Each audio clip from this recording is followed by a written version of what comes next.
When you sign up for the cloud version of Langflow, you're going to see an interface similar to this, where you have access to your profile and some settings in here, and also you can see your account and the organization that you built the account under.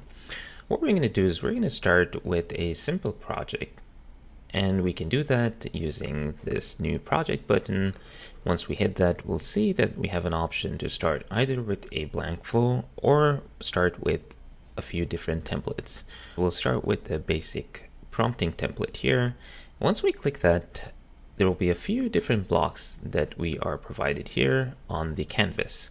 So this area is the canvas where we can drag and drop a few different blocks, and these are pre-built or built-in blocks provided by Langflow.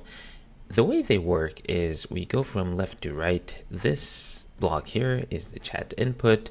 We provide some input value. It goes from there on to the next block, which is wired from the first block, and then it keeps going where it goes to the next block wired and all the way to the end, whichever is the output block that we selected or the rightmost block that we selected for this canvas.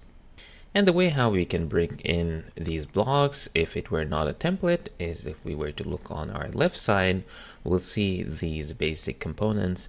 And here there is an option for inputs, and within that we can bring in chat input or a prompt or a text input. There are a few different output as well. These could be chat output, records, or text output. We're going to talk about all of these in future videos. Now going down, it is recommended for you to familiarize with what all options are available in here.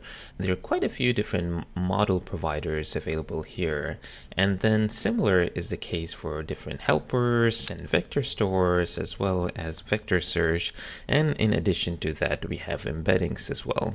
Now in addition to that, there is also an advanced section which has quite a few different blocks.